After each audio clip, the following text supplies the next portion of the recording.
everyone. My name is Jenna, but you guys can call me Jen. And welcome back to the Shared Shelf. Welcome to episode 2 of this podcast. I don't know how to do my intro yet. I'm just starting. This is a bookish and writerly podcast where I sit down with my lovely friends and we just talk about nothing and everything in between. So, But yes, today I'm joined with my lovely friend and fellow author, Sarah Sutton. Hello, Sarah. How are you?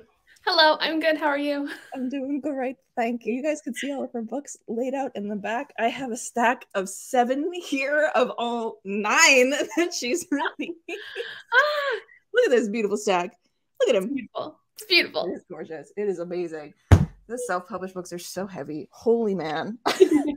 They're so chunky. I've never noticed until I started handling more self-pub books. I'm like, they're very substantial. That's what I love about self-pub books. Like with traditional published books, they were all like one size once upon a time. And I love thick books. And you know what's really good about all self-pub books is that they're all like the same height. Yes. You never have to worry about things being wrong heights on your shelves. Yes. We love to see it. We truly love to see it. Anyways, Sarah, tell the people who you are. I'm Sarah Sutton. I am a young adult romance author. I've published 9 books. My recent one is called Rebelling with the Bad Boy. It is a bad boy romance, in case you couldn't read the context clues in that. I am on AuthorTube. I post writing vlogs, and I'm single. I'm just kidding. Same. It's good. I like long walks on the beach, I like this. You can always gift me with flowers. And books. Flowers and books we'll accept. A bouquet of books would be even better. Literally. Literally. Oh my God. Well, I in my head in these 2 episodes that I've done, I like to ask the same question to everybody. What is you? Yes. What are you currently reading?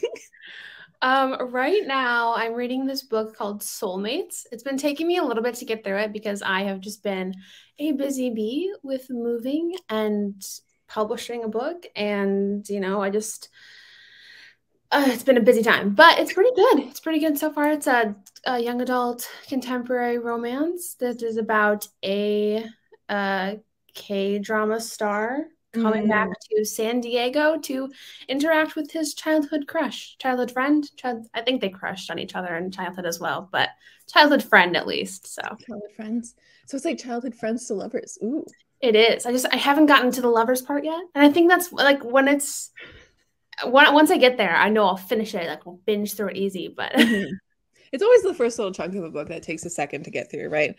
It's just something. I was wondering if it was soul, like the place, or soul, like SOWW, SOUL. I swear I can spell. It's the place. So with an E. As soon as you said soulmates, I was like Seoul, Korea? So witty. I love it. It's very on brand for you too, because of your K-drama obsession currently. I'm upset. I'm obsessed, not upset. I'm upset that I'm obsessed. Literally, that's another reason why I have no time, is because they just suck me in. Oh, that's so valid, though. Sometimes when you find something that you're just really drawn to, you just suddenly you're like, wait, it's been 4 months. How did the time go by so fast? Literally. And it's my favorite genre to watch, like even like the romance kind of genre. And there's not like Korean dramas are one of the things I've seen, like the Americanized stuff doesn't have those kind of bingeable TV shows of just romance and stuff. So it's just been perfect to find. What would be the American equivalent of that? I feel like maybe like To All the Boys I've Loved Before has the same kind of similar vibes. Yeah, but maybe movies. In a movie version. Yeah, I don't think I've seen any TV versions. No, I guess ours is just rom-coms. Yeah. It's weird. I mean, it's great. I'd love it if we did some more, but yeah, I feel like we would do it wrong though. Probably. The thing with K-dramas is that they're like not spicy. The thing is about the whole thing is you're like anticipating the first kiss, kind of like for most K-dramas through the whole series. And I don't think the patience of the American people would be held for very long. It would be like the only people who would watch it would be people who love K-dramas or who love like historical period dramas because of like the Darcy, Lizzie, Ham scenes. The tension is so good. So good. It's so good. I love it. Oh, all right. I kind of organized my questions today. I was writing them down as they came to my brain, and I was like, I should probably organize these.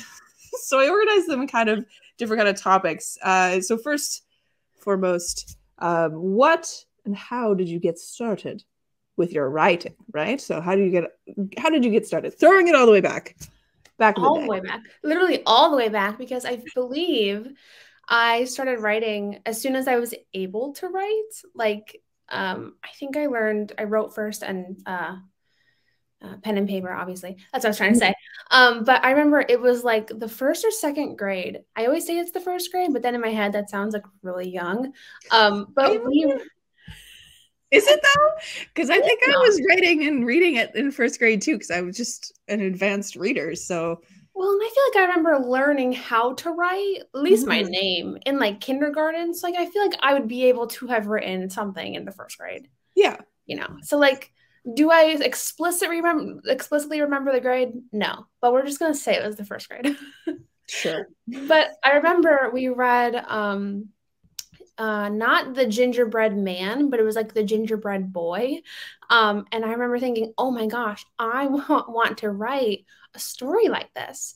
And I remember holding the book in my lap maybe I was typing. I did have a computer at that. Like we did have a computer as a family. Maybe I was typing. I remember holding the book in my lap and like coming up with the story as I was reading it. I was totally plagiarizing it, by the way. Oh, 100%. You know, but like that. No. I don't have that much going on in my head yet. Not at that age, no. But that's how I started. I read the gingerbread book, and I'm like, oh my gosh, I love this. I want to write a book like this. And from like then on, I remember I'd read books and be like, oh my gosh, I would love to write a book like this, and just try it that way. So that's how. Yeah, I mean, whether they say like imitation is the greatest form of flattery, right? Yeah. And so it's like, and I know a lot of people out there like pick up one of your favorite books, pick a favorite scene, and try write it in your own style, or like with your own words, but mimicking their style, because it's like a way you can get better at writing, I guess, if you really analyze sentence structure. So I guess you were just doing that at age 5 and just being ahead of the game. Just crushing it out here, dang. Yeah, I mean, I was the same. I started writing way back on my mom's PC, the one that we had in our guest room, because my dad's his computer was his, and I wasn't allowed to touch it. I was allowed to touch it, but mom's was the one that we would like let me be on. And I ended up writing a story about my dog. His name was Rudy, and I wrote a puppy named Rudy, and I don't think I ever finished it.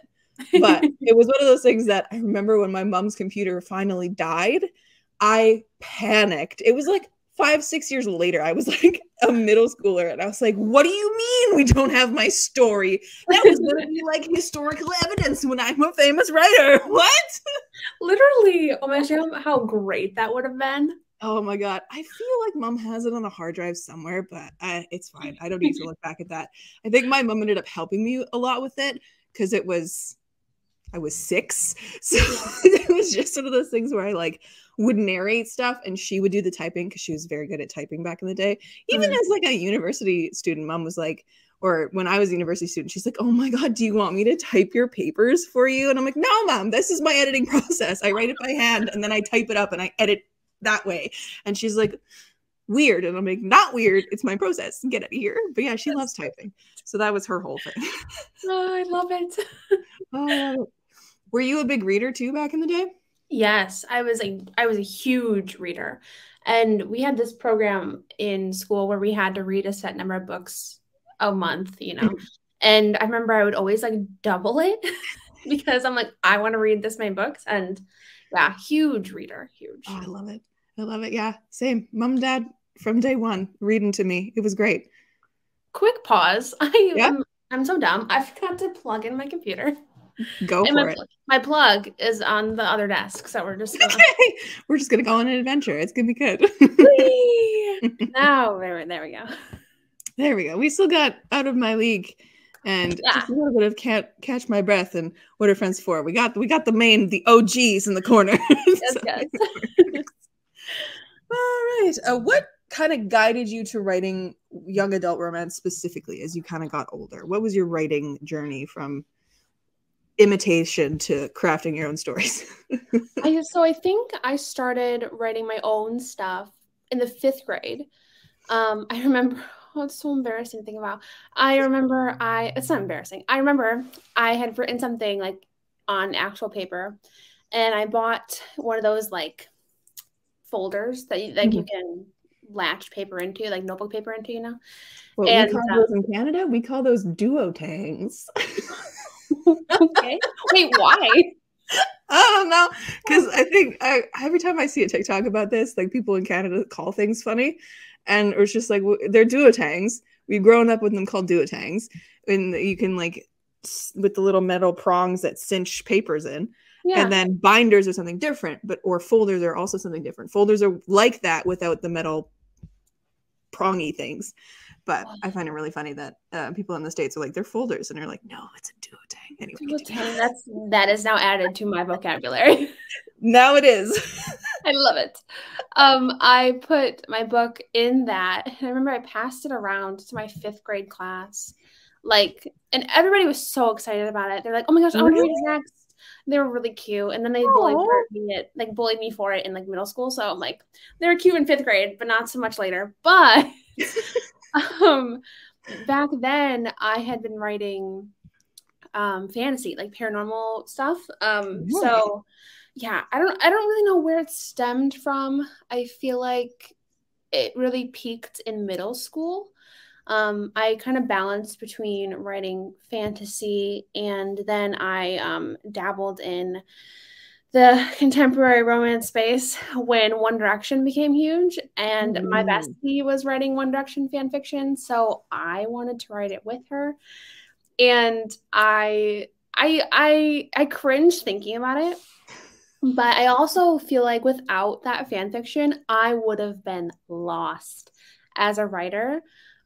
Because I feel like I published it on Quotev, so it's kind of like Wattpad, but it wasn't Wattpad.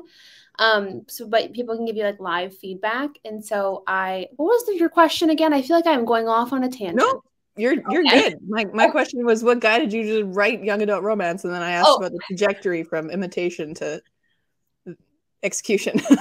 Gotcha. I'm like, wait, crap. Okay, cool. You're good. That's no problem. I do that so often. Like, wait, what was? Okay. This is why we're friends. I love it. But with Quotev, you would get like live feedback. Obviously, like how Wattpad is, people could comment and give you like tips on what sucks and stuff. And I feel like I cringe at the One Direction phase, but it just really taught me how to craft a good story, because people would give me like feedback as I was writing it. But I ended up stopping my young adult romance contemporary stuff for a while, because in high school, when I kept writing, I had mainly stuck to paranormal romance. And I actually wrote paranormal romance up until 2019 for Nano. And then that was the last time I've touched the paranormal space. I think I wrote my first, I wrote Out of My League. Was it the year I graduated or the year after I graduated? But I wanted to kind of like stay in the high school realm for a little bit longer and like try and write, what would high school have been like if it was different, you know what I mean? Mm-hmm. Because I was a very shy kid, so I didn't have the grand like high school experience. So I'm like, what if I wrote like high school stuff to live out my youth? It's so amazing. No, that's actually so good though, because you want to write something that's like speaking to you in a certain part of your life, and you're just writing for you as a teenager because that's what you wanted, right? Which is so good. Exactly. And I realized through my I have one writer friend who's like a personal friend. I realized through like some of their critiques, like I was really good at writing romance, but my main plot, like my world building and stuff, wasn't that great. It wasn't that like descriptive. It didn't really have a good like arc to it. So I'm like, oh, and then I'm like, oh, we'll just try writing romance, and I fell in love with it. So That's awesome. Yeah, 2019. That was very, because I met you in what, 2020? I think so, because that was when I published What Are Friends For. Yeah, because it was, which one did you publish first? What Are Friends For? But I wrote Out of My League first. Oh, that's what it is in my brain. All right, so maybe I did meet you when you were just publishing that book. So in the time that I've known you, you've now published 9. I was trying to figure out like when we would have met, but I think it was early on. Yeah, because in my brain, I remember being on one of your live streams in the chat, and it was before you had hit 1,000 followers. It was before you were monetized, and I remember writing Project Dream and finishing it, my middle grade, during Camp Nano on your stream. And I'm like, I remember this because at the time we had already met, like, and we were kind of talking online. And I was like, I think that was 2020. Yeah. The pandemic is a soup. I don't know. Oh my gosh. Time flies. It's insane.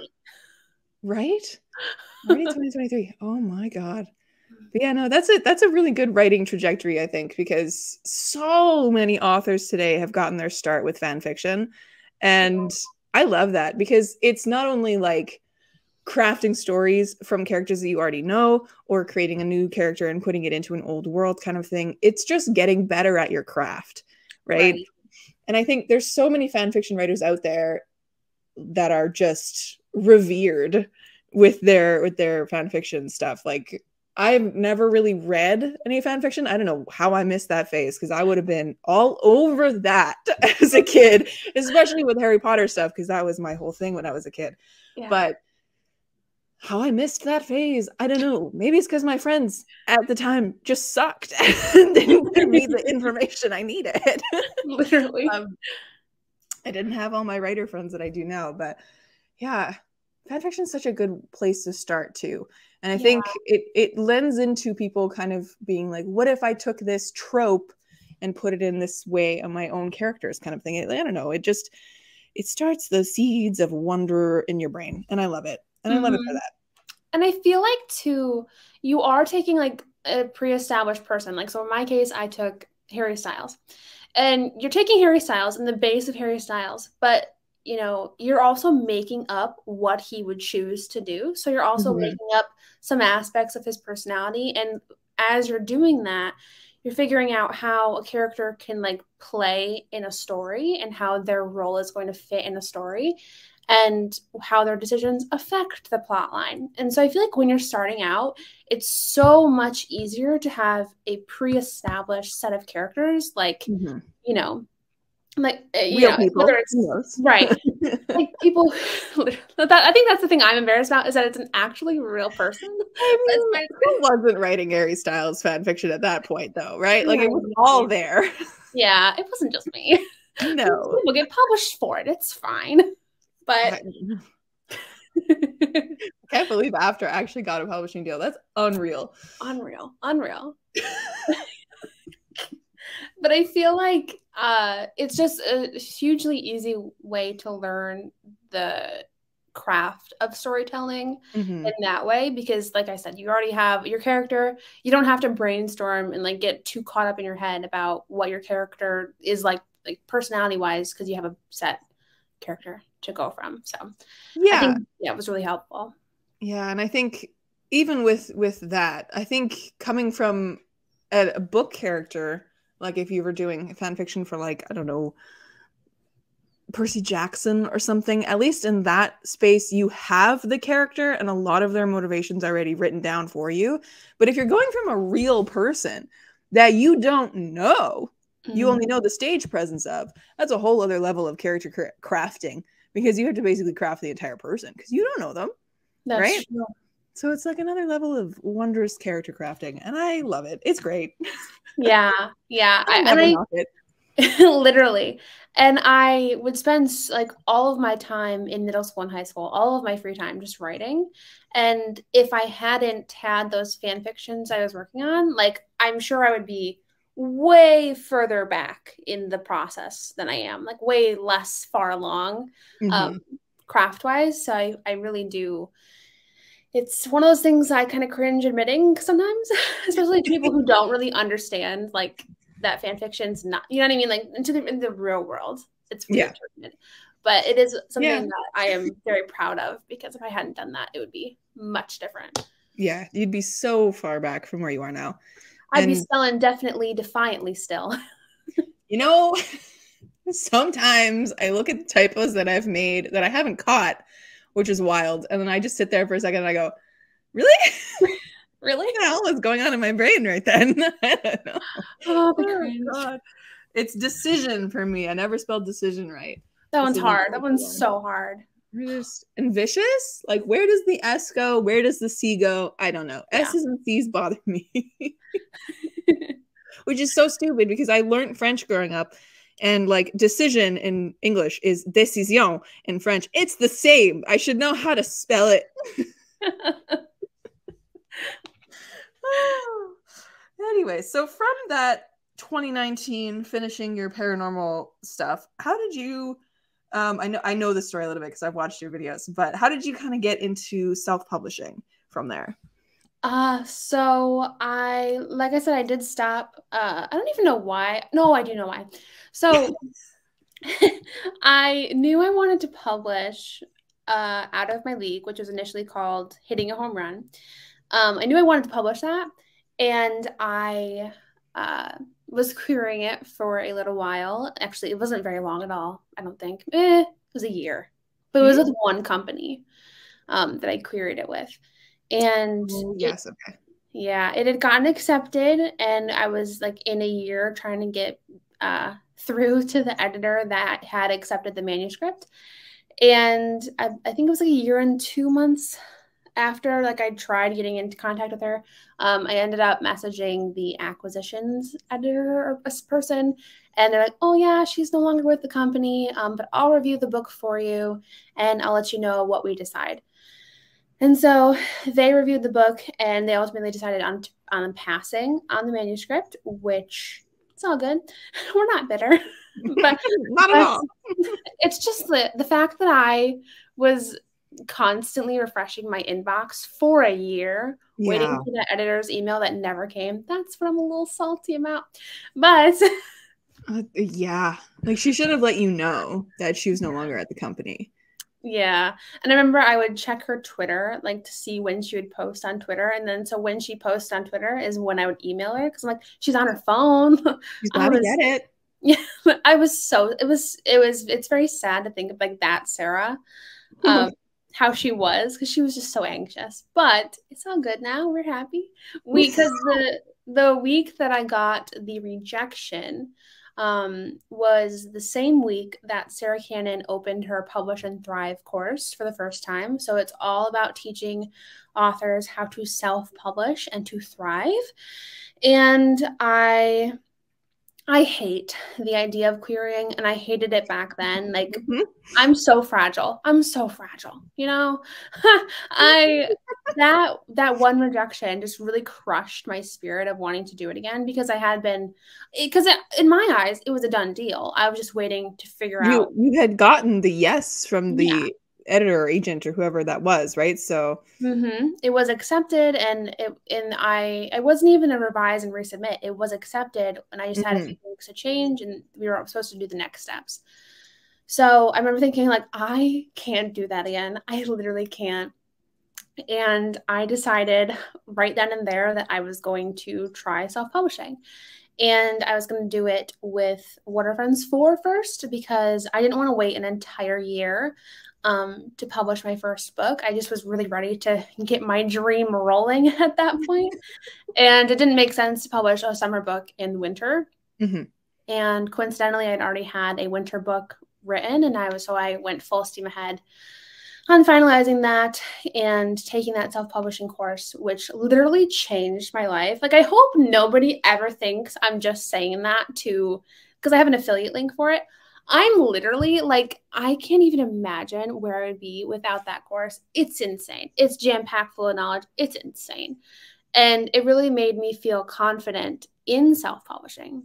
But one of the things in the course it talks about is that to build like a long-lasting career, you kind of want to niche down with your genres. And then with self-publishing, it makes sense. You'd want to kind of stick to keeping one pen name for a certain genre.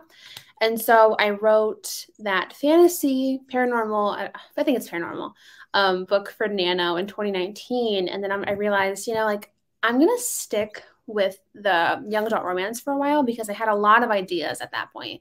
Yeah. And so I'm like, you know what, we're just going to shelve our paranormal for now. We might come back to it for a different pen name down the line, but you know what? I think I'm totally wrong. My bad. Paranormal was 2018 NaNoWriMo. Okay, because I figured you had written out of my league in 2019, right? Yes. Okay, yeah. Yes. So because in 2019 I was also writing for 2019 Nano. It was If Room Fits too. Oh, you wrote it that far in advance? Yes, I do remember because I was working on it that Halloween for the next Halloween season. So yes, but I was still editing. I'm checking your days. 2020, look at that. That's right. You released it the next year. That's so funny. I did. It's crazy. But I had been working on I had been working on the paranormal book into 2019, and that's when I decided to shelve it because I'm like, I'm just going to stick to young adult romance for now. And yeah, so we published our first book January 14th, 2020. That was the best time to be alive. It was the best time to publish a book, I'll tell you that. Whew, yep. It was, terrible time to be alive, but if you were publishing a book, because I literally, other than luck of the visibility, I was a nobody with, I don't know, maybe 1,000 Instagram followers and then less on Twitter. I don't remember my following count, but my engagement was low back then. Like it is astounding that the book did as well as it did. And now it's at like 800 reviews on Amazon. And it just keeps coming around. Wasn't it your one viral TikTok was for what are friends for? Like one of your very first ones? I think that the big viral one was for Out of My League, but then we did have one for What Are Friends For too. That's right, so, yeah. Because I remember you commenting on that in one of your videos. You're just like, one of my TikToks just like took off and it's still going. Took off. And then on Instagram, it got up to like 8.4 million views. I'm like, oh my God. How? Instagram is such a difficult place to post stuff on. Literally. But don't worry, I did get all of the men in the comments. So it didn't really push to the bookish accounts, but just to men. That's okay. I've posted a couple shorts on YouTube and they've gotten to the wrong people already. And every time I get a comment that's just like, ew, gross, I just immediately block. And I'm like, I don't have time for you. Get out of here. I get so many, like, so in What Are Friends For, there's a closet kissing scene, in case anybody doesn't know. But it's like, it's not, you know, not weird, not Pete. It's not anything. Like 7 Minutes in Heaven. It's a game that we all played as kids. I didn't, but we all were aware of it. Literally. Guys would be commenting left and right about how like, oh, he's not your friend. Guys are not friends. Guys are just friends with you to get with you. So he probably planned this. And I'm like, yo, it's a book. It's a book. Calm down. Calm down. I'm going to have somebody in my comments right now just being like, we're not like this. I'm like, listen, you all are, sweetie. You just don't know. No, yes. Put you in that situation. I'd love to see how you'd act. Oh, God. That'd be really funny. But yeah, so golly, Jade, a time to be alive. I love it. Oh my God. But you kind of commented on this already about the self-publishing course that you took, but is there any tools or resources that you absolutely swear by whenever you write a book as you're going through it? Oh, yes. So whenever I'm writing a book, the thesauruses by Becca Puglisi and Angela Ackerman. So there's one that I absolutely cannot live without, and it's the Emotion Thesaurus. So yes, I would reach for it, but it's like literally at the bottom of my stack. But need to get one of these. it's like this book where it lists all sorts of emotions, like happiness. Okay, you know what? I'm just gonna bite the bullet. I'm gonna reach for it. Do it. We'll get it. Because it's just so good and so important to like my writing. It's insane. So this one's indifference. So it gives you a definition, physical signals and behaviors. It gives you internal sensations, mental responses, acute or long-term responses, signs the emotion is being suppressed. The emotion may escalate to, or it may de-escalate to, and then associated power verbs. That's so thorough. Oh my God. And like the book has so many emotions. So I'm like, so good. I think it's like $20 on Amazon-ish, but so worth it. This one, definitely the emotion thesaurus is just... Because you know when you're sitting there and it's like 1 a.m. and you're like, there's a specific feeling that they need to be feeling right now, but my brain is just going sad, and you're like, no, it's not sad. They're not crying. What is it? It's things like that help. And like when you are trying to portray happiness, and it's like, okay, they've smiled too many times. How else can I portray it? Yep. And it has like that huge list of physical things. It's so good. Oh my God, I need to get that.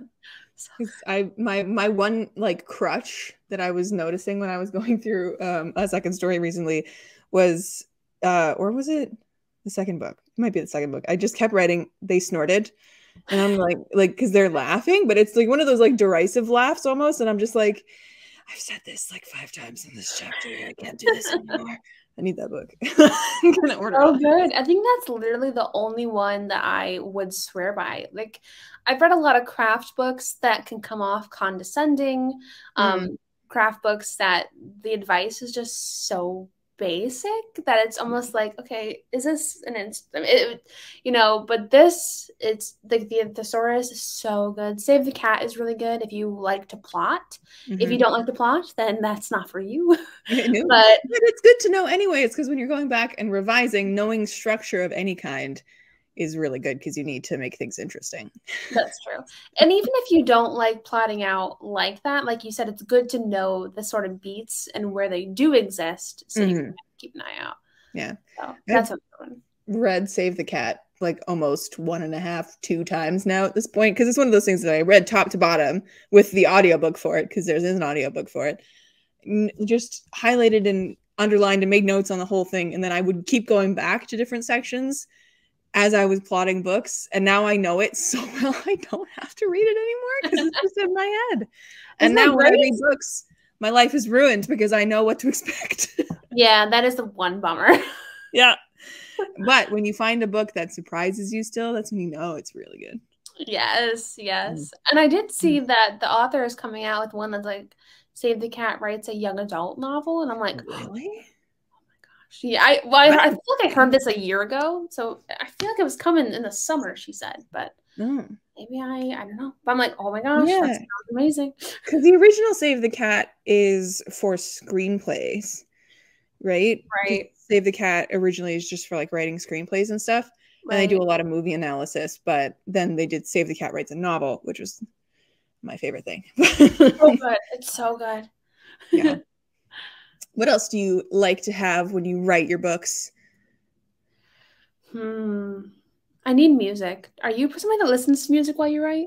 Babe, I can't live with silence. I cannot. Honestly. I have music going at all times. How does anybody do it? People that debate comes up so often in my live streams. I'm like, people, you can function without music? What? Like my dad is one of those people. If he's reading something, which is very rare, he has to be alone with earplugs in and like just like the most like sensory eliminated space to be able to focus on a book. I'm like, what?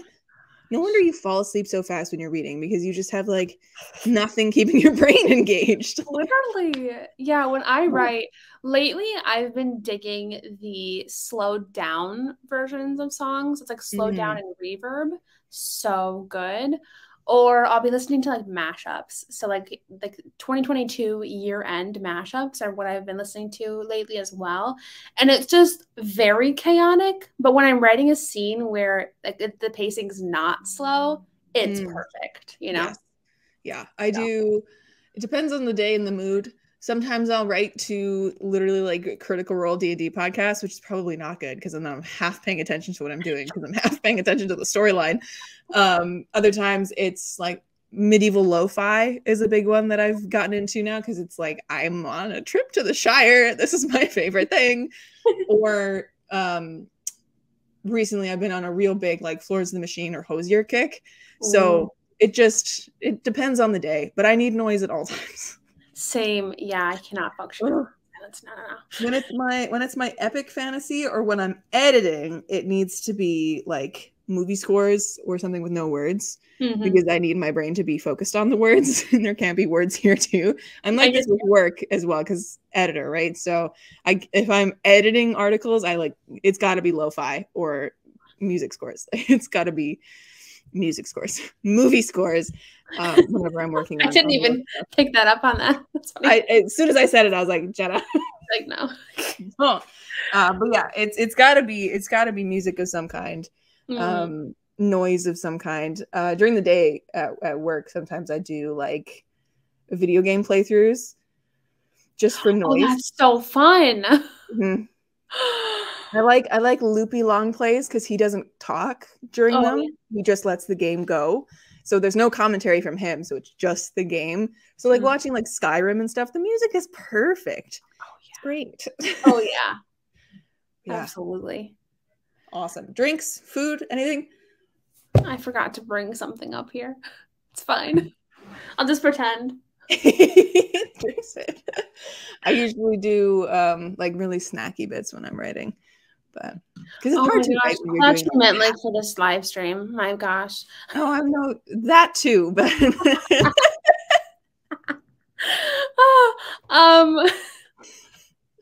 I actually don't snack while I'm writing. Because I'm the kind of person that if I snack, I will just snack. Like I can't really snack because I will just eat the whole thing. Yeah. Yeah. And the same with me with drinking as well. If I have a drink, I will drink it till it's gone. I cannot savor it. I don't even know why. I've known a few people like that where like they can't even walk around a mall with a drink in their hand. They have to drink it all in the first 5 minutes of holding it. And I'm like, what are you doing? Literally, that's me. That's me. That's so weird. Like even if it's like a cocktail, like at a bar, and you're not supposed to chug it. I drink it so fast. Like I just cannot let it sit. That's so it's the weirdest thing. I love it though. Yeah, I'm the kind of person who has like 3 drinks around me at all times. So I have my like water, my coffee, and then sometimes a smoothie, sometimes something else. And I'm just like, I just collect beverages. It's great. Yeah, I love it. Well, I feel like my chugging might stem from when I was a kid. I was always sick and I would never drink enough water. And so my parents would make a game of like getting me to chug water in exchange for like $1 or something. I don't remember, but I would have to chug it. And then, like I drink soda and I don't like soda when it's been sitting because then it gets flat, so then I just chug the soda. Wow. I mean, it takes a long time for soda to get flat. And it gets warm though. Yeah, it can get warm. That's what ice cubes are for. Yeah, literally. We'll get there. Yeah. I mean, that's so valid though. Because I feel like sometimes when you're eating or drinking, it takes away from the moment when you're writing. So it can kind of get in the way of everything when you're in the zone. Yeah, and I think so too. Speaking of being in the zone, what inspires your writing? How do you get your ideas, Sarah? You have so many ideas. That's such a good question. I feel like it's the sort of like when you watch something on TV and you like a certain trope, like you said earlier, and you want to see how you can execute that trope. I really think that's how it is. I honestly haven't come up with like a new idea in a very long time because I plotted out the Most Likely To series last July. That's right. Yeah. So I have all the plot ideas. So like my brain's also like, how do you get inspired, Sarah? That is one idea. How? I don't know. That's why I'm so stressed for when the series is over. I'm like, oh no. Well, it'll be fine. We'll get there. But I think it is. We're just gonna say we're gonna be fine. You can take a break because you've been publishing a lot of books. It's true. We probably should take a break. It's fine. Or sit and just have a brainstorm day before you release the final book and see if you can come up with anything else. That's a good idea. And you know what? If all else fails, I do have paranormal books. We'll just start a new pen name, you know? It's fine. Yeah. You could dabble back in fantasy for a bit. I could. I could.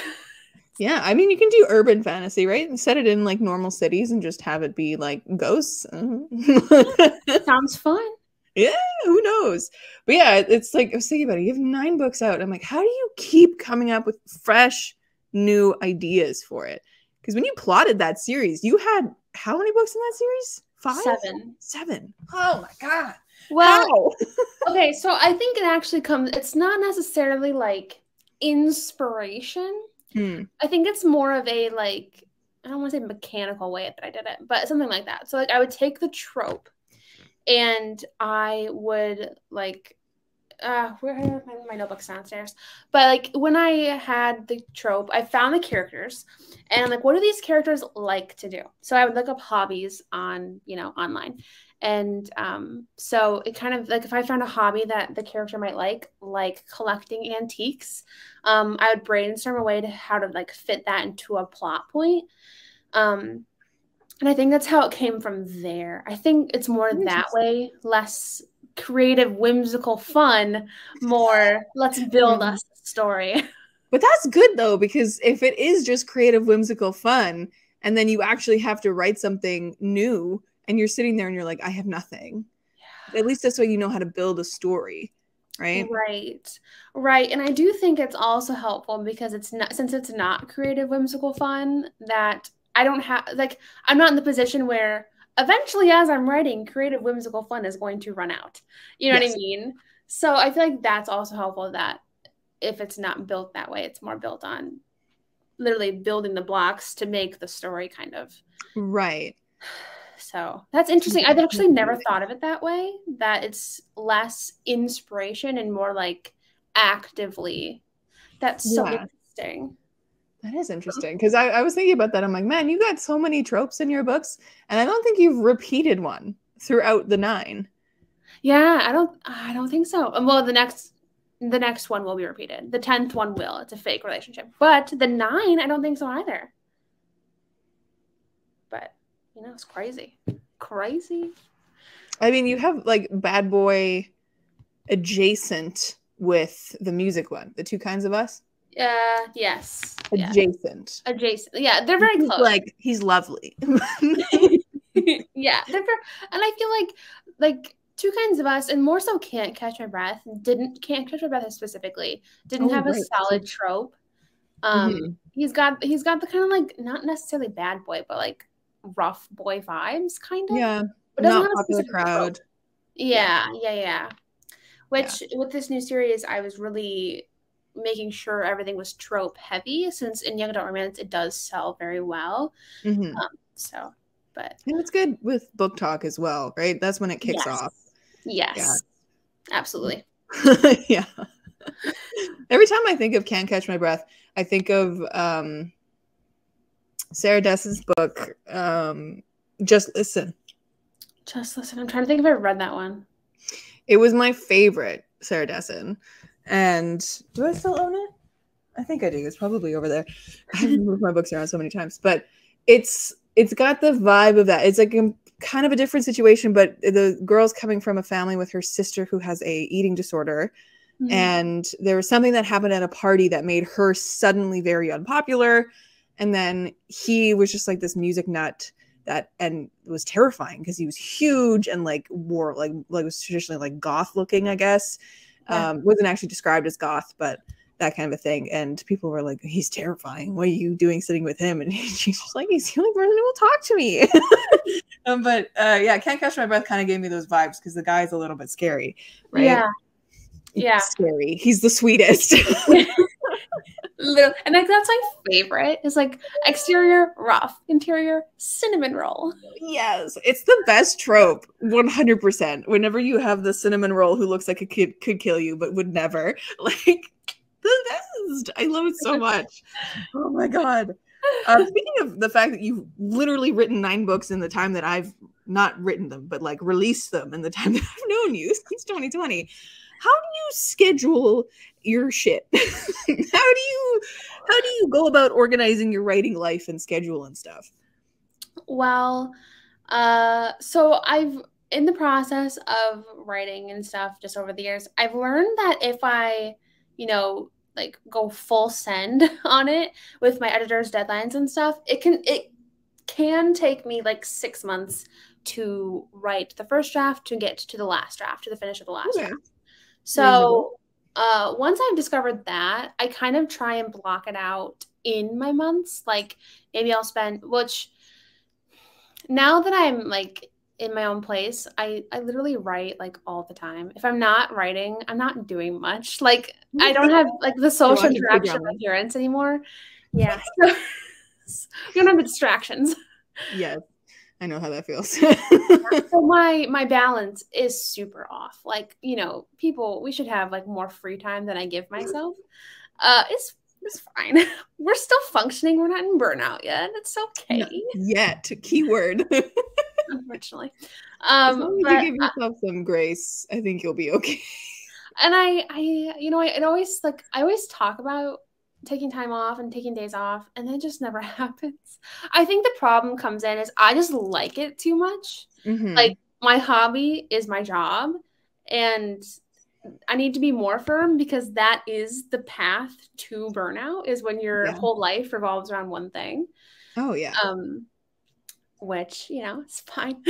but hey, I know the feeling. I have 2 jobs and I run many social media accounts outside of those 2 jobs, and I write.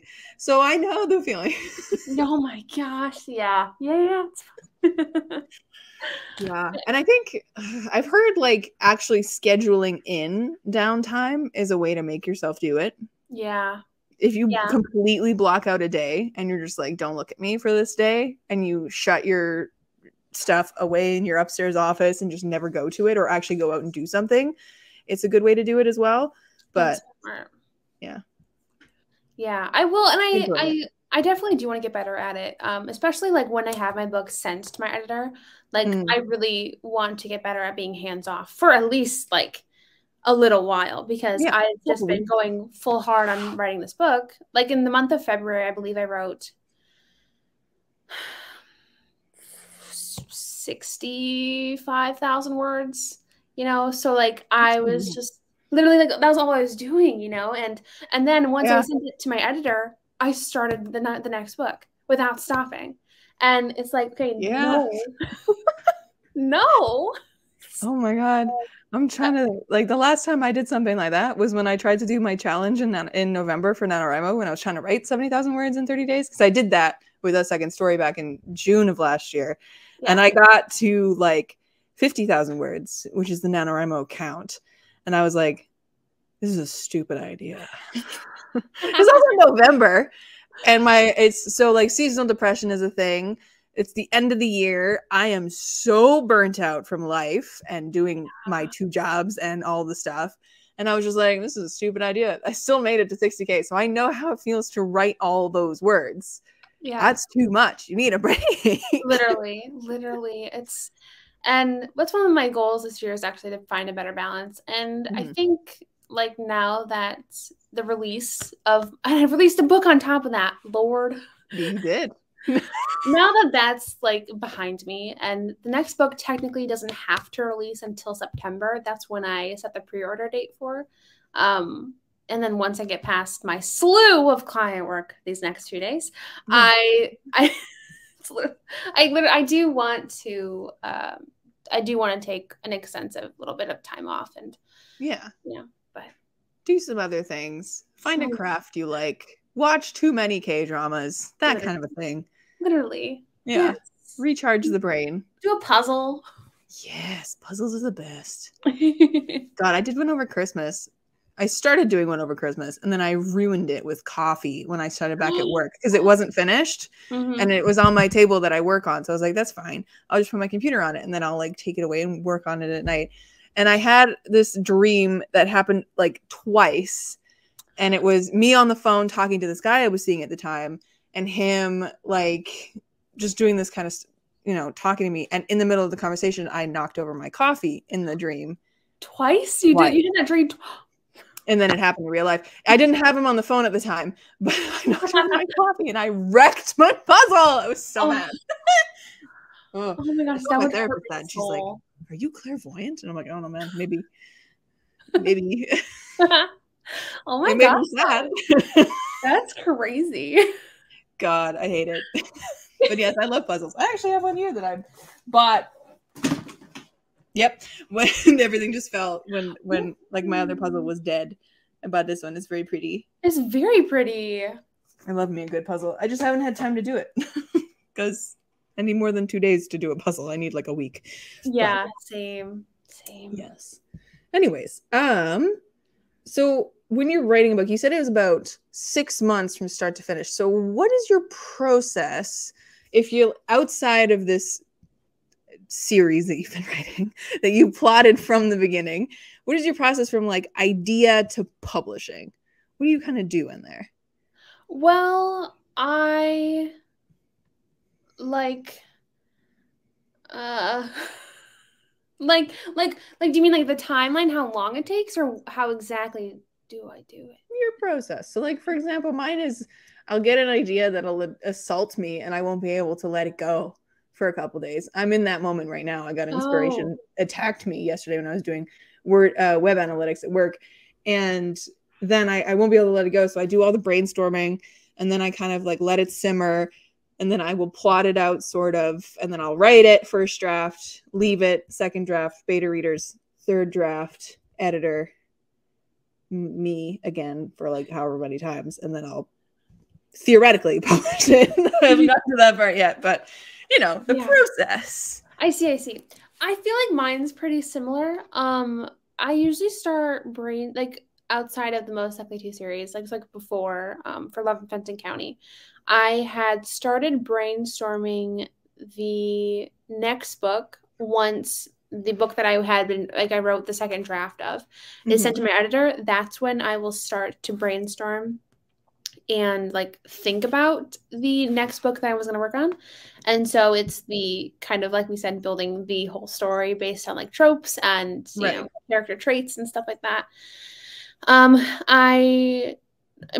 Really, I guess the idea starts to come a little bit, I guess maybe while I'm still working on draft 2 of the previous book, because I do know, I think about the books before I have a chance to write them. Like right now, currently I'm working on book 5 of my Most Likely To series, but I have also been thinking about it as I was writing book 3 and 4. So I've been thinking about it for a while and like kind of sorting through what the possible like outline of a story could be. I kind of keep track of it in my head. I don't really plot things down on paper so much anymore. Sometimes I will, but it's not always like the most helpful for me, which is weird. Like I plotted the entirety of book 3 down, but I didn't do any plotting for book 4. But I wouldn't call myself a pantser, because I feel like I'm going in with a clear enough vision of what I want to do and what scenes are going to happen, that I'm not going into it not knowing what's going to happen. Yeah, and you had it plotted out, like you did a rough plot at least of the entire 7 books before you had even started book 1. So you do know sort of what's going on. Well, and I mean, a lot of them have changed drastically. It happens. Like book 5 is completely different than what I had plotted out. Because like I looked back at the plot sheet for book 5 and it was so vague. Like it's literally just the trope. I'm like, where are the subplots? What are the subplots in this book, Sarah? But so I do think it's more like me thinking about the book while I'm writing a different one. And then when it's finally time, my process for draft 1 is to try and like fast draft it as much as I can, and see how much I can get done before my editor gets back with me. Which I love her to pieces because she takes like 2-3 weeks to do the developmental edit. And I'm like, okay, you can take longer because I'm just trying to work. Like she messaged me today. She's on chapter 16 of 32, I think. I'm like, I only have 3,000 words of book 5 written. Like, you can slow down. Because I used to be the person that could work on 2 books at once. But I don't do that anymore. It's not gonna happen anymore. Yeah, it just slows down everything in my own brain. Yes, it really does. It like stages take twice as long. And for how I'm publishing these books, I really have to kind of have, I can't be working on both stages at both times. You know what I mean? So yes. But yeah, so I fast draft as much as possible. And sometimes that's a lot. Sometimes that's not that much. Like I tried to fast draft book 4 before she got it back to me. And I only ended up getting 30,000 written, which I don't remember what the time frame was. It was over the holidays. So I had more time to work on it. And then I sent it to her for a developmental edit. She's so fast. Love her to pieces. She's really like thorough too. And I've been working with her since, I don't know if it was Two Kinds of Us or Christmas as We Know It, but I've been working with her for this whole series for sure. And she just knows like the tone of voice that I'm trying to portray. And so she helps me like plot out and brainstorm in that developmental edit phase. And but then draft 2, or technically draft 3, but for this time I sent to my first draft to her. So draft 2, when I get that back, usually it takes me maybe like a month or a month and a half, depending on how extensive the edit's going to be. And then I send it to a copy edit. And then once I get that back, I give myself about a month for that. And then it's off to the proofreader. So that is my process. That's crazy. I like every time I sit and think about different like people who publish and stuff like that, and watching different published authors talk about their process and how many drafts they go through, it's unreal sometimes how many drafts people go through. Yeah. Versus like self-published authors are on another level because they can do things in like 3 drafts. Literally. What do you mean you only have 3 drafts? Like that's crazy to me. But yeah. Well, and I feel like a lot of people, how they quantify a draft changes for a lot of different authors. Like for me, if I write the book and I go back to the beginning and read through it and then make edits as I'm going, that's still draft 1. Whereas sometimes people would count that as draft 2. But yeah, I see that. And I might reread draft 2 3 times, but that's still draft 2 in my head. So yeah, I feel like doing like a complete new draft is a whole other level. Yeah, there's something different about it, because I think like A Second Story for me was mainly just like there was the fast draft and then there was a second draft after I had gone to betas. Like I had first draft and I was too excited and I was like, everybody needs to read this. Yes. Sent it to betas and then got it back, did a second draft, and then I also did a third draft from that one, which was more of an editing close edit draft for me, at least, because that's how my brain likes to work. And then this one is more of like a close line edit, at least. But I think from this one to going to the second book that I'm working on, it's I didn't even finish draft 1 when I was doing it for Nano. It was a hot mess. So this one is now like draft 1.5 in my head, because I'm still not done crafting the story for myself. So it's like, I don't know, it's all just nebulous, these drafts that we do. they like lose their meaning sometimes. Like, oh my God. 100%. Yeah. I call them like 0 drafts or just fast drafts or trash drafts. Like the first ones are just not for anyone else to see. They're just for me to create the story. Yeah. But yeah, God. What out of all of that lovely drafting do you find, what kind of scenes or parts of your books do you find the hardest to write, or would you absolutely love writing? Ooh. Okay, so I absolutely love writing like the cutesy romance scenes, like, the like, I don't know, like when like the heart flutters, when you get to detail that out. Like, it's so cute. Yes. When you get to write that, it's like, oh, it's the best. So like kiss scenes are fun to write. I feel like for me, the hardest things to write sometimes are the main characters' relationships with the side characters that aren't the love interest, which makes complete sense because when I was writing fantasy or paranormal, my friend's like, hey, your world building sucks. The romance is great, but like you're losing everything else in that. So I do still struggle with giving the main character enough time with the other side characters. So that's the hardest thing, is trying to figure out how to give the side character a plot that doesn't detract from the main plot, but also gives them a reason to be by the main character. So that's definitely my hardest part. Definitely. It's not the most fun. Yeah, I think there's something about crafting a side character that suddenly you're like, what if this person is the main character? Because I like them a little more than the main character at this point. And then you're sitting there like, God damn it. But I can't do this every time. Literally. And it's so hard. Realizing the wrong person. Yeah. And it's so hard because you don't. So for me specifically, I remember I was writing, what book was it? Oh, it was Christmas as We Know It. And it was the very first draft. So I was trying to figure out the friendship dynamic between all the characters. And I'm like, okay, I need like the certain characters to feel like be a certain way.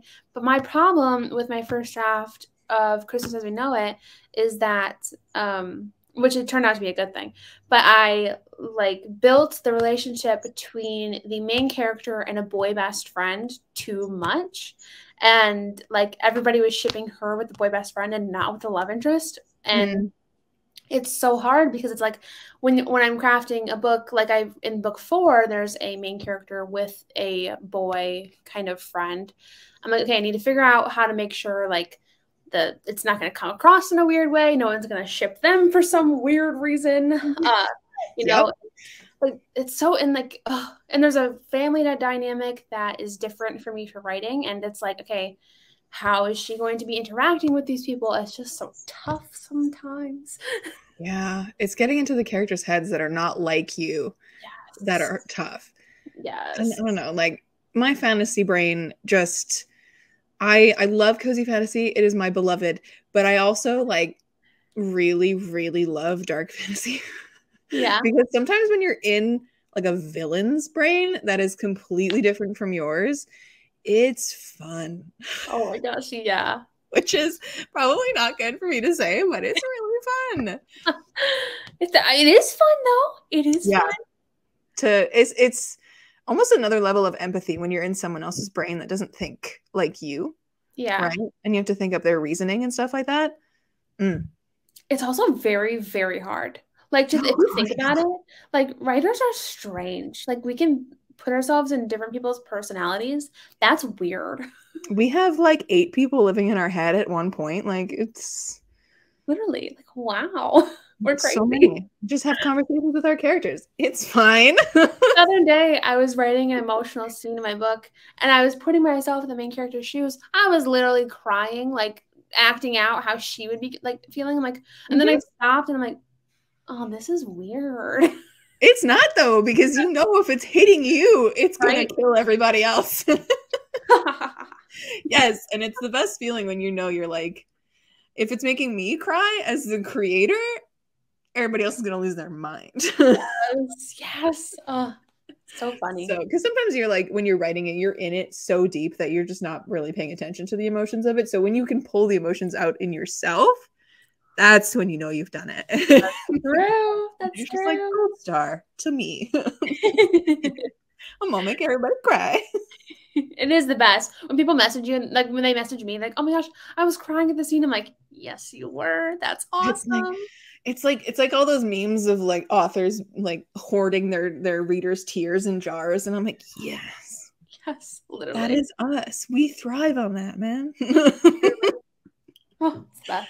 Oh, like when you get readers' comments back on like beta reading or edits or whatever, and people like actually take the time out to comment on things that they love, which everybody should do. If anyone's a beta reader or an editor or a proofreader or anything, comment on the stuff you love, because if it's just all bad stuff, we get really sad as authors and we get in our own head. So tell us you love it too. Please. Please. Reactions. There's a few things in A Second Story that my beta readers, every single one of them reacted to in the same way. And I was like, perfect. Perfect. I got him. It makes me so happy. But yeah, it's so funny. I love it so much when people comment on things like that. Anyways, we did kind of talk about this briefly at the beginning, but kind of like leaning into more of like the social media side of things, because we've met through social media. Like we've met through YouTube, which is wild, and the world we live in is crazy. But like, as we've seen recently in the past like year and a half, 2 years, the rise of book talk, right? And it's I don't know, like in the rise of authors using TikTok to then promote their books and stuff. So how have you found using that platform versus using like Twitter and Instagram and Facebook that you were using mainly beforehand? Yeah. So it's crazy. I was so resistant to jump on the TikTok train. I didn't want to. Like, and everybody would say, like, oh, once you download it, you're gonna love it and it's gonna be a time suck. And I'm like, hey, a time suck does not sound good to me right now. I can't afford one. I can't afford to lose 6 hours of my day, guys. No, no. I don't really remember what spurred me to oh no, I do. So initially when I started TikTok, I was doing author content. I think my first TikTok was me putting my book pages on my wall in my shed. Oh, yeah, I think so. I remember that. Yeah, I remember that. That was the first time that I'm like, this would be a fun thing to TikTok, I suppose. You know, and so at first it actually didn't really do well for me at all, because I was focusing on author content. And so in terms of how it performed differently versus Twitter or Instagram, I didn't really notice anything at all because I wasn't talking about my books on there like a dummy. But I feel like once I did start talking about my books, more so in the beginning, not so much now, but the engagement with book talk is on a different level than what Instagram and maybe Twitter. I haven't used Twitter in a very long time now. Yeah, since 2 years maybe. Anybody anymore? Is it really fun anymore? Has it ever really been? I don't think it ever was fun. No. But on book talk, when I switched over to books, the engagement was so much better than what I had seen on Instagram, in terms of people commenting and being very interested in the books and the tropes and things like that. Like nowadays I don't really get comments anymore, so like I need TikTok. The algorithm on TikTok confuses the crap out of me, but we still post because book sales still come. But and every once in a while, one of them will take off, and you'll be like, I don't know what I did different, but okay. Yeah, just gonna keep your fingers crossed. Yep. It's I feel a lot more like cringy posting TikToks because especially the ones where I'm doing like my acting. I call it acting, but like, please, it's not act. It's like when I like pretend to be a character, like the characters in my book. Like I have my one out of my league one that went viral with millions of views was me pretending to walk into a party and then gasping as my boyfriend's cheating on me, and then it pans to Walsh being all like, "Oh, cringe." But it also just like it's a different avenue where you can be creative like that. Like with Instagram, you can post reels and stuff. But otherwise, that sort of different style of content you don't really post on Instagram. Yeah. But it also sells. So I feel like book talk sells the best out of it really does. And recently too, I think that like there's been such an uptick in just like marketing stuff on TikTok specifically, because it moves like nothing else. I don't know what that algorithm is, and it changes all the time, but that algorithm compared to like Instagram's algorithm, for example, like the growth on TikTok is unreal.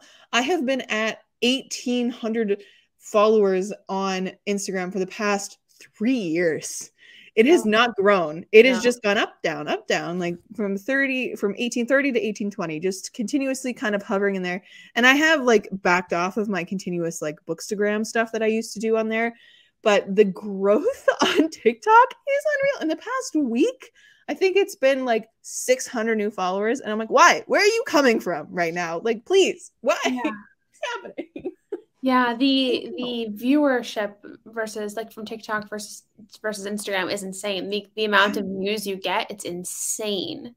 Yeah, it's so much harder to grow on Instagram, I think. So much harder. So much harder.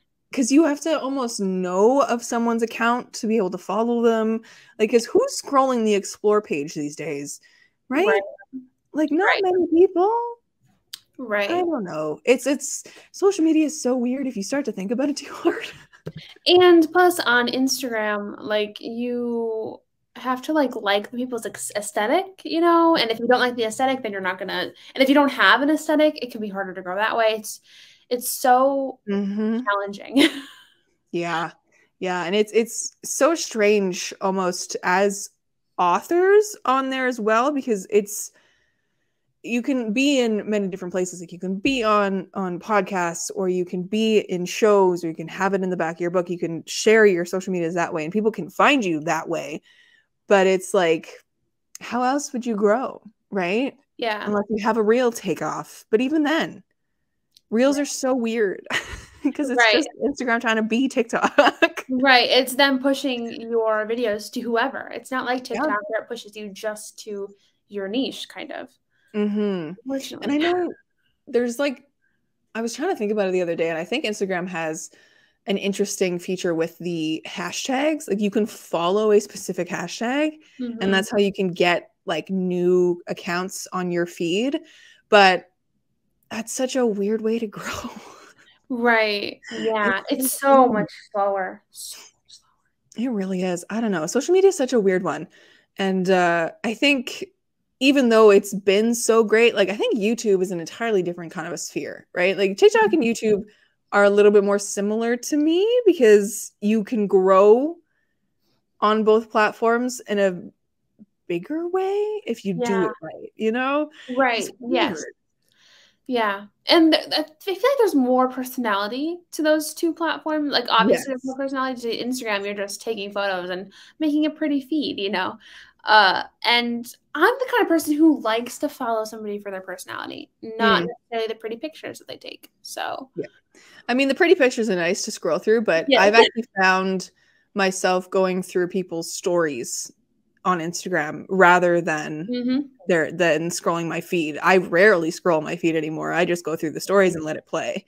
And I'm like, this is just TikTok, but a different, this is just this TikTok experience, but this way rather than this way. Right. That's so funny. Yeah, I don't actually look through my feed anymore either. That's so I don't. And I'm like, that's so bizarre. The way that I used to swear by Instagram. Instagram was my favorite platform because just for the photo aspect of it. It's just such a neat platform in its bare form when it was originally released, just sharing pictures. And I'm like, that is perfect. That is what I want. That's what I want Instagram to go back to, just pictures. Yeah. But it's fine. It's fine. I guess on the topic of YouTube, because you are so online with your writing life, with your career, essentially, how have you found like creating YouTube videos? How has it affected your writing and your career life as well? I feel like it's, I feel like, I want to phrase this. I don't think it's necessarily done too much. I feel like it does take time away from my writing, obviously, because I have to edit the videos. And lately that has been something I've been struggling with. Like I missed an upload last week, and it was just me, like I was lacking the motivation to edit the video because I just wanted to be writing instead. And in like when I weighed it back and forth, I'm like, the book is more important than the YouTube video. But because like long-term wise and passive income wise. But I feel like it has probably helped and hindered. It's so online. My writing life is so online. So when I finish a book, you know, people see the date stamps of when a book's done, when I started the first draft. And sometimes it gives them ammunition to be like, oh, you didn't work on this long at all. It probably isn't a good book, you know. And but then most people are very excited about seeing the whole process unfold and stuff. They want the stuff now, and you're like, listen, babe, I literally thought of the idea yesterday. Calm down. It's like a double-edged sword. It is. You can't, and that's the thing that you kind of have to learn with being so online about stuff so you can't please everybody. But it also can be a lot tougher. Like, you know, when people are like leave comments that are not so positive, and you're in like while you're writing, and like maybe the positive comment, the negative comment kind of like knocks your footing, you know, and so it makes it harder to focus. So and then you think about it for hours and you're like, I'm so stupid. Why am I thinking about this so hard? But then it's like, I can't get it out of my head. Literally, it's just there. literally. People are rude for no reason. They just want to be rude because there's a screen blocking them. It's impersonal, but it hits every time. Every time.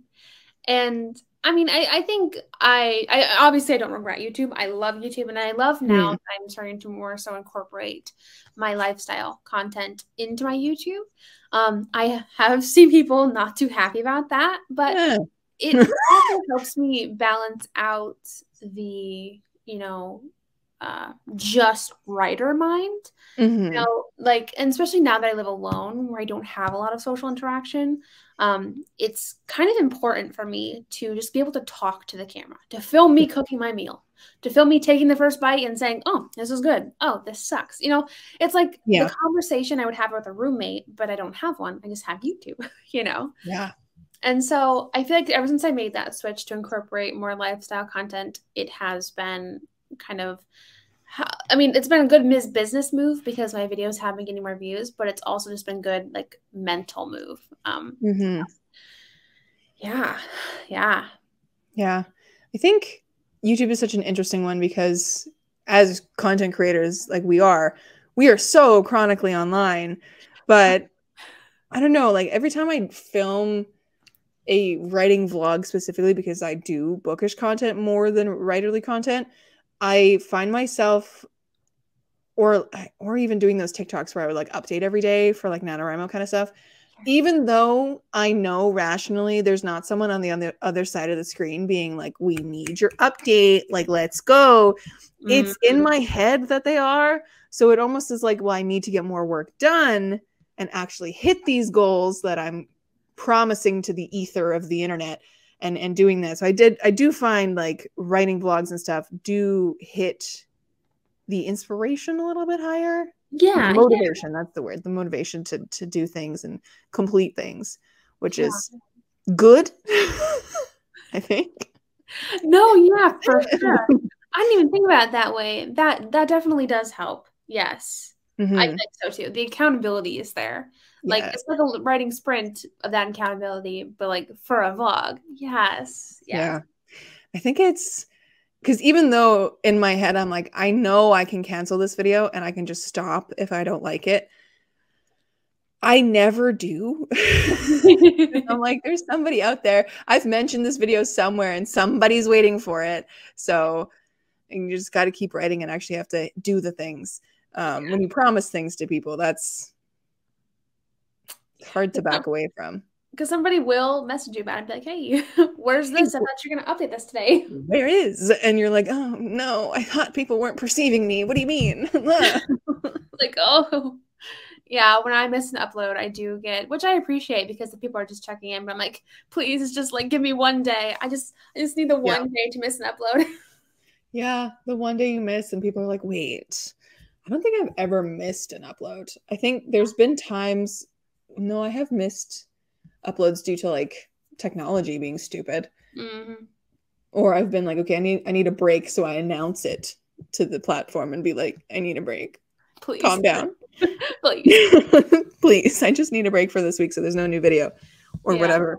But yeah, or like extenuating circumstances and be like, I just don't have anything filmed. So it's one of those things. But yeah, it's such a weird, like double-edged sword to be on the internet and be so just keeping your life on the internet, or at least this section of your life on the internet, right? Yeah. It's bananas. It is. And I feel like it's, the internet scares me so much. Like, if I could, like, there's a part of me that always is like, if I could do this career without being online, would I? Just because, like, you can have, like missing, you know, I don't know. Cancel culture freaks me out. It scares me so much. I think that's one of the biggest things of my anxiety is thinking about cancel culture and seeing it happen to people freaks me out. Which yeah. It's one of those things that because it freaks you out so much, you are hyper aware of being a good person. So you'll be okay. Like, you got to keep telling yourself that. I know. I'll say I don't do anything problematic. Like I mean, it's not going to happen to me, but it's just one of those things. It's like, which makes me also, like you said, hyper aware of what you're doing. Like, you know, and it makes me not second guess, but overthink everything that I'm putting out, you know? And that is something that's actually like, that does get to me after a while, is like just being so too worried about what other people will think. I actually went through that with my recent release. I was just like worrying about what people are going to think about certain things. Like, oh my gosh, did I accidentally write something weird? Does it not come across right? You know, but I just need to like stop thinking about what other people think about me. Like, it doesn't matter. And it's not like you are writing this entirely on your own and not having other people look at it, right? True. You have people that you're trusting with your story to tell you if there's something stupid, like to tell you if you've used a term that's outdated or if you've accidentally said something, and people would be like, hey, listen, you can't actually say that, or whatever.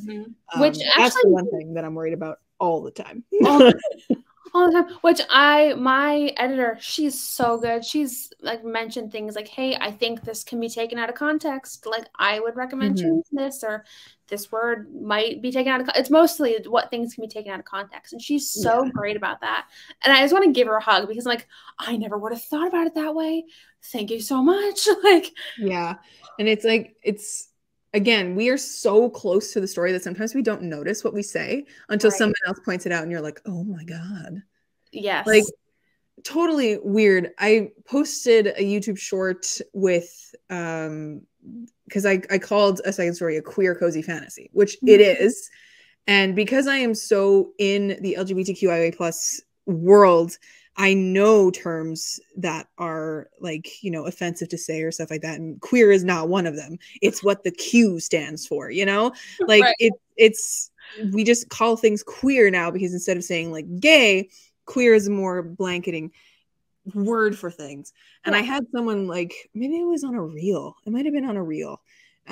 Someone had commented like, hey, queer is a slur. Please don't call it queer. And I'm like, honey, where have you been for the past 10 years? Like, yeah, no, queer is no longer in the context it's said in. Yes, queer can be a slur 100% if it's the person who's saying it wrong. But I like sat there for a minute, and it was one of those things where I was like, do I engage with this comment and like try teach, or do I just delete it and run away? Like, you know what? I don't have the energy. And I deleted it. And then like for an hour and a half later, I was like, I could have taught her something. And I was like, no, I just need to get out of my own brain and just leave it, because people on the internet don't care. Right. Yeah. And they're so opinionated sometimes. Like I could see that person being like, no, you're wrong, I'm right. You know what I mean? Yeah. And then I'd have to come in and be like, no, I am a person who is queer. Get out. Like, I know things. It's fine. Like, you're right. It is a slur, but in the context of my reel, it is not. It's a descriptor. Yes. I have it right. I'm telling you that my boys, they are very gay. They love each other. That is what I'm telling you. I love it. I remember my big one that I like was like, oh my gosh, was so in If the Broom Fits, there's a movie called Evil Killer Babies, I think. Yeah, I remember that scene. So there's a movie called Evil Killer Babies. But initially, I had written it, the title was Dead Baby Killer. That's incredible. And my editor's like, so you have a lot of trigger words here, like with miscarriage, and like people call doctors baby killers sometimes. I'm like, oh my gosh. Like, you don't even think about it, right? No, it didn't even occur to me. I'm like, like my heart just dropped. I'm like, oh my gosh, I'm sorry you had to read that, for one, and be like blindsided by that. And then to think about other people, if they had stumbled upon that, I would have felt. And I actually think I had published If the Room Fits with that title, and then it came up again in Can't Catch My Breath, and then that was the book she was editing, and I remember being like freaked out, and I rushed to change it. I'm like, I didn't even think about it. Nobody else said anything, thank God. No one I would have been panic mode. Yeah, but I mean, like in the context of the scene, it's you know immediately that that's just a bad horror movie. Like you're just like, yeah, no, that's a stupid horror movie that we can watch and have and poke fun at. But yeah, if you are triggered by any of that, wow, yeah. So it's just funny what things we don't see, and then when they're told to us, it's like, oh my gosh. This is why, like my lovely friend in real life, SJ, she's also another Sarah, but she goes by SJ. She works for a literary festival in the adjacent province to me, and for this past 2 weeks there have been like she's been running what's called LitCon, and there have been like online interviews with people, and one of them was a sensitivity reader interview, and it was just so enlightening. Like even though I'm in this world and I know the importance of having people read your book that aren't of the same like lifestyle as you or the same, you know, social, like you want people to read your book that don't all look and think like you, right? So that you get all the views to make sure you're including everything fine. And it was just like still so enlightening. Like you need people to read your book and tell you when things are wrong or when things might be taken the wrong way. You need that so desperately. So desperately. We want to make books that people love and that people feel like they can find themselves in, right? It's not, you don't want to alienate people with the stuff that you make. So it's so important to do. So important. So important. We don't all want to watch the Dead Killer Baby movie or Dead Baby Killer movie. No. But we will watch Evil Killer Babies. Yes. I love it so much. Oh my God. While we're still on the topic of social media, is there any creators or anything that you really, really love to watch that inspire you when you're doing your content watching? Oh yeah, I love watching Autumn Ashley's vlogs and Katie Wismer's vlogs. So good. Just like Katie's new apartment, Kate's book date, I think is what the channel is. She got a new apartment. It's beautiful. Gives me all the vibes. And Sarah Cannon's videos are also so really well. I just love listening to Sarah Cannon's voice. Like I could have it playing in the background. It's like, oh, I already feel productive just listening to her voice. Yes. Oh my God. That's one of the best compliments you can give somebody too, is like, I listen to your stuff just in the background because you have a calming voice. I'm like, really? Yes. Me? You do have a great calming voice. Oh, thanks. That's such a good compliment. I will leave all of these channels in the description of this video as well so that people can find them. But yeah, God, being on the internet is wild, but then you meet friends and it's just like, yeah, look at us being cute. Look at all of us. We're doing it. It's so crazy too, because I met Katie in Toronto in November and it was wild. I met Katie Wismer and Jesse Elliott in Toronto, and I'm like, this is weird. This is weird.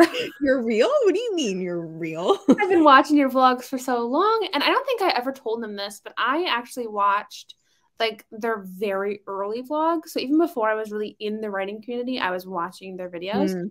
And so it was just like mega wild to be like, hello, friends. Oh my God. I love when that happens though. Like when you have been watching a creator for so long and then you're just like, wait, it's been like, I literally have grown up with this person or like gone through this life period with this person. And you're like, man, this parasocial relationship is a little unhealthy in my part, but I'm actually friends with them now. Whoa. What's you? Wow. Yeah. And like for me, mostly I do more so watch the lifestyle content and like lifestyle creators more. But like when you can find people in the AuthorTube and the BookTube world that are just like so calming and so nice, it's just like, oh, I love it. I love it. Vlogs are my favorite things to watch now. Like I will watch the occasional like main channel vibe for certain creators, but vlogs are my favorite thing. I love them so much, and I love filming them as well. They're so good. They're so good. Yeah. I think to kind of close us out here, as we're pretty much at the 1 hour and a half mark, which is good and kind of where I wanted to be. I'll ask you some fun questions to end this incredible discussion that we've had. What should I ask first? Which of your characters, doesn't have to be a lead, doesn't have to be a love interest or anything, can be side characters, would you like to bring into real life and either be your best friend or a love interest? Ooh. Best friend or love interest? I feel like my first instinct is to go with the love interest route, but I feel like I should probably be independent of a man for this one. For a best friend, I feel like I'd want to be best friends with Ava from Dream About the Boy Next Door, because I feel like she's funny and bubbly enough that it would like counteract my more quieter tendencies, and we would just be a great duo. Yeah. There's something that's so weird about having different personalities be like the best of friends. It's great. Yes. If I had like a quiet friend, I don't think we wouldn't like go well together.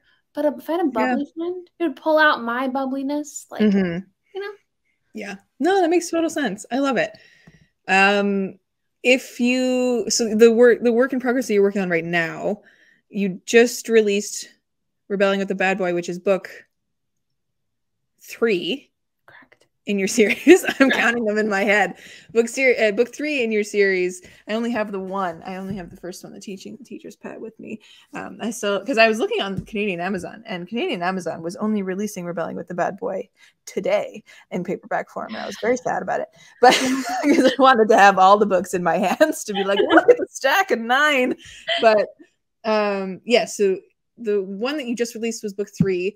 Book 4 is with your editor, and so you're working on book 5, right? Correct. Oh my god, I got it down. You got so much on the go.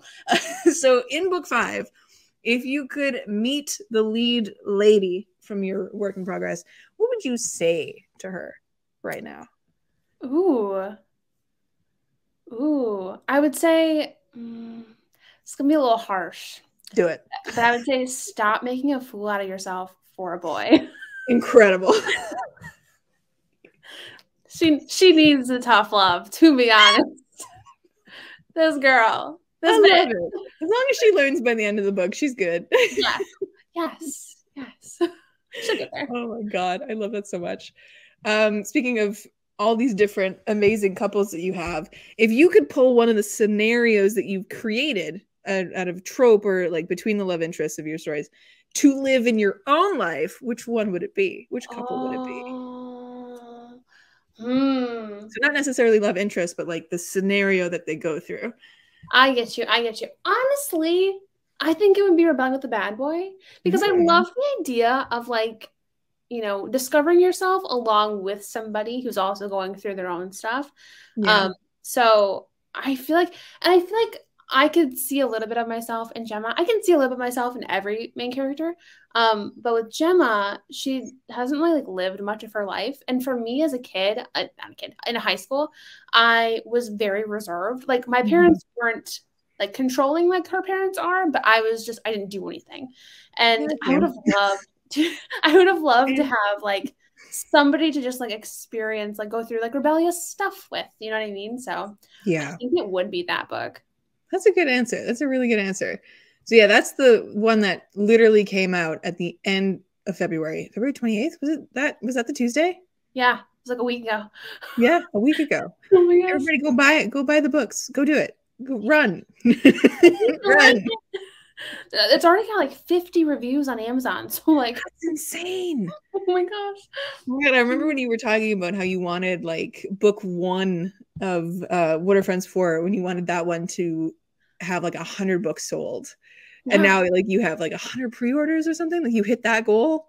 Yeah. It's literally when I published What Are Friends For, the goal was like 100 books. I think it was it 50 or 100? I don't know, for the entire year. So it's unreal. Just like crazy.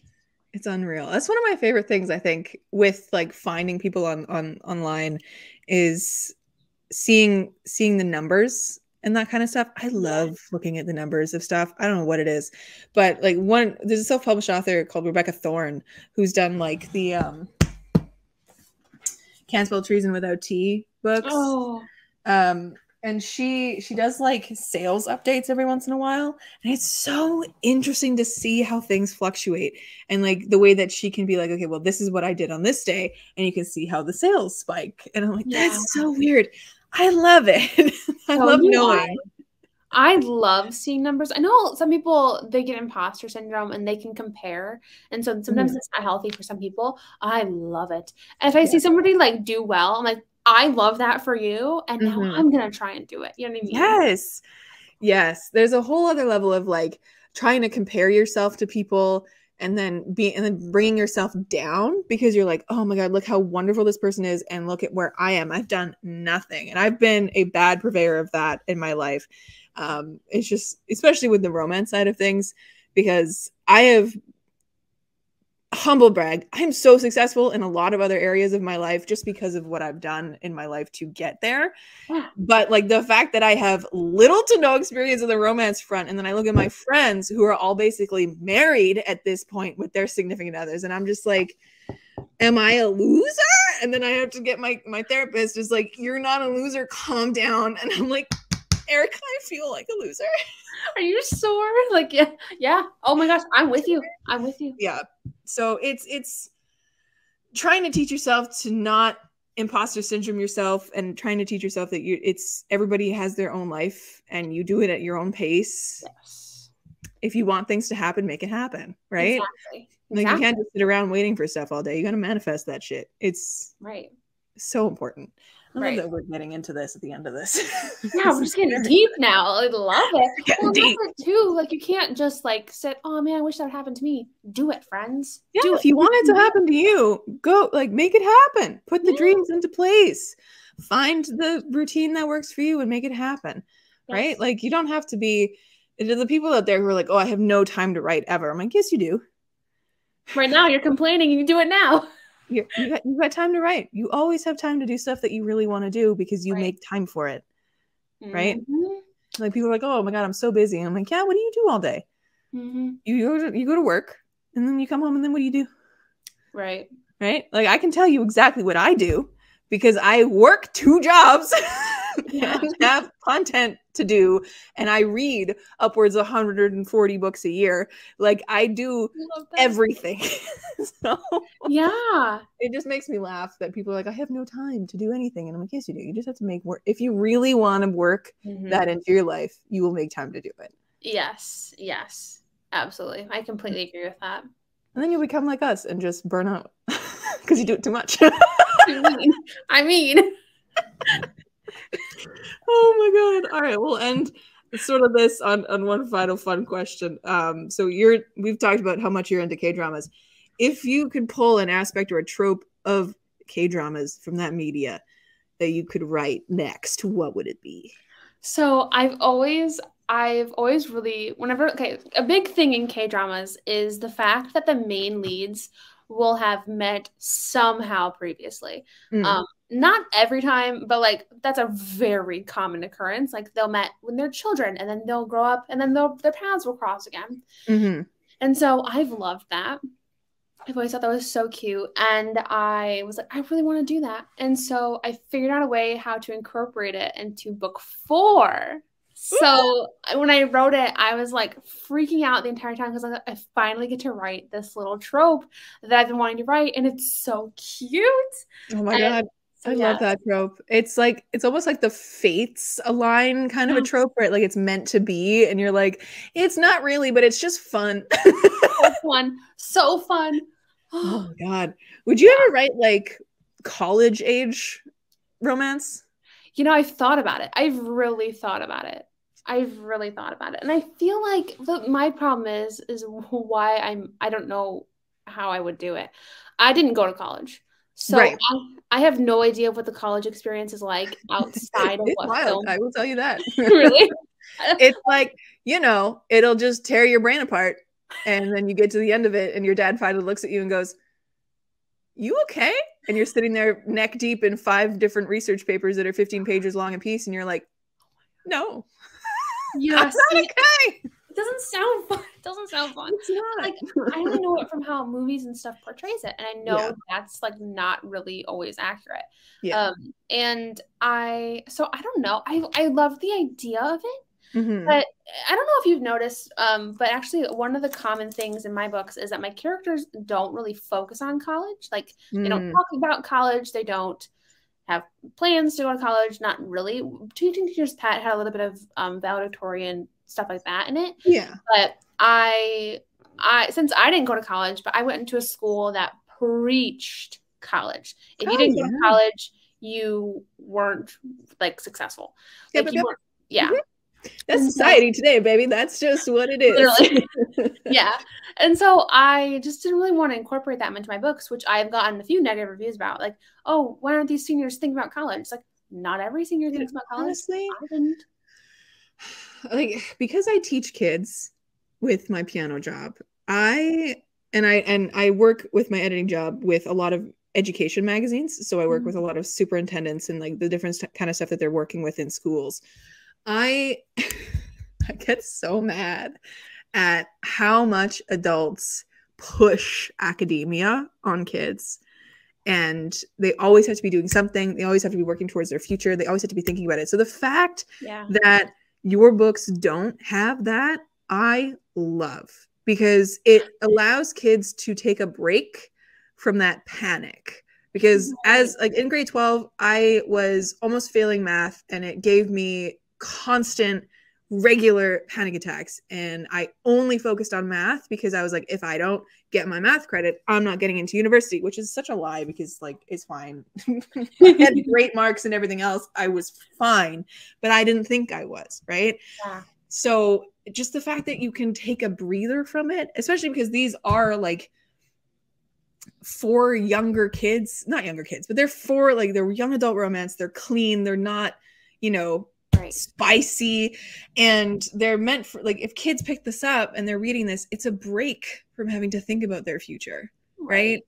And they don't get assaulted with the college or university question on every page like most kids are. Like my one student, she's turned 18 and she's going into the faculty of music, and it's like every time she thinks about school and stuff, I can just tell she's so stressed out about it. And I'm just like, sweetie, like, you're 18. You don't have to have your life figured out at 18, even though all these adults are telling you that you do. Like, so I love that. I love that aspect of your books.